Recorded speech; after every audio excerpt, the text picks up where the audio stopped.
Весь мир воюет с коронавирусом, который очень хочет жить. По данным Всемирной организации здравоохранения, он добрался до организмов около 2 миллионов людей на планете, а его жертвами стали более 100 тысяч человек.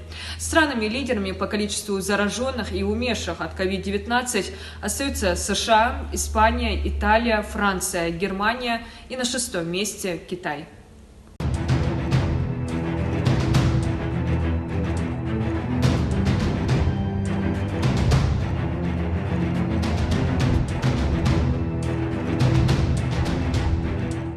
Отчаянная ситуация сложилась в США. Здесь пандемия достигла своего пика – 365 тысяч зараженных и более 20 тысяч погибших. Средств защиты не хватает и даже врачам. Им в день под роспись выдают по одной маске. Катастрофическая нехватка мест в больницах. А в Нью-Йорке нет ни одного свободного аппарата ИВЛ. Больных пытаются разместить везде, где это возможно. В отелях, выставочных центрах. Развернули полевые госпитали. Переоборудуют для больных и крупнейший готический собор мира – Кафедральный собор Иоанна Богослова. Инфицированных жителей Нью-Йорка решили размещать уже на военном судне. Свободных мест нет и в моргах. Трупы уже хранят в морозильных прицепах. По прогнозам властей США, следующая неделя может стать самой тяжелой. При лучшем раскладе число жертв может достигнуть 200 тысяч, при худшем в 10 раз больше. Что происходит в больницах? Они переполнены. Пациенты с коронавирусом ждут подолгу, чтобы попасть в общую палату. Они сидят в коридорах с другими зараженными.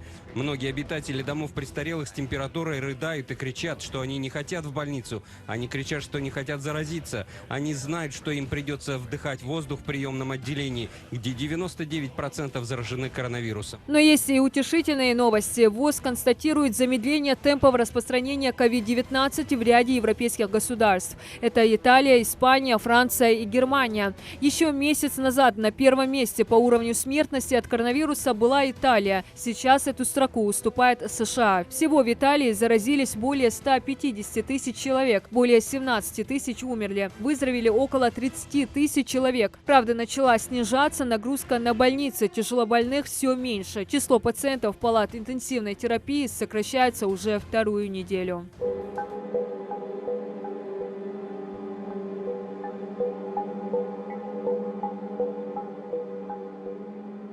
В Испании ситуация с коронавирусом достигла пика. Теперь кризис пойдет на спад, заявили власти государства. Однако премьер-министр страны отметил, что возвращение к нормальной жизни и снятие ограничительных мер произойдет не сразу, а постепенно. Всего с начала эпидемии в Испании зарегистрировано более 152 тысяч инфицированных, из которых 52 тысячи выздоровели. Количество летальных исходов достигло более 15 тысяч. А проблему с защитными средствами испытывают и испанские медики.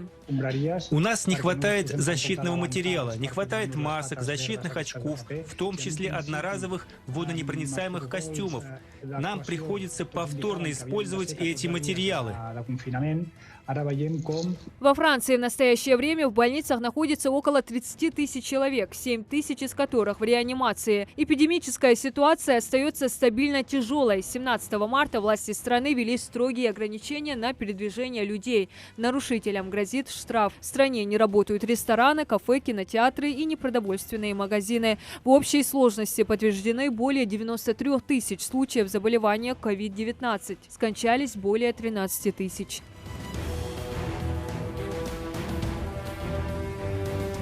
В Германии динамика распространения коронавируса снизилась. Из 100 тысяч инфицированных более 50 тысяч выздоровели. Минздрав страны уверен, что таких результатов удалось добиться благодаря соблюдению правил карантина. И чтобы не поставить под угрозу первые успехи, необходимо и дальше придерживаться такой тенденции.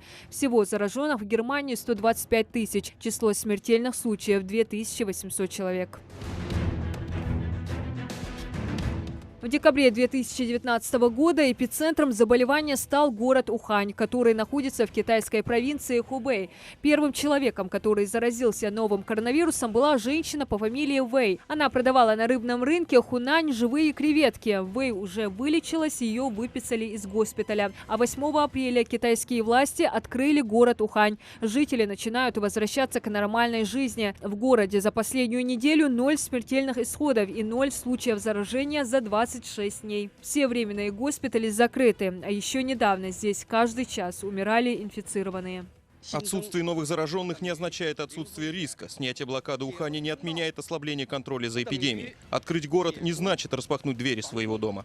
Таких успехов удалось добиться благодаря жесткому карантину и беспрекословному выполнению его требований. И гораздо раньше, чем это представлялось возможным. Так, пик эпидемии в Китае, с которого все началось, миновал. Но за пределами КНР вирус начал распространяться намного быстрее. В результате охватил географию всей планеты. Однако, как доказывает практика во всем мире, самый эффективный метод борьбы с ним – это оставаться дома и соблюдать требования карантина.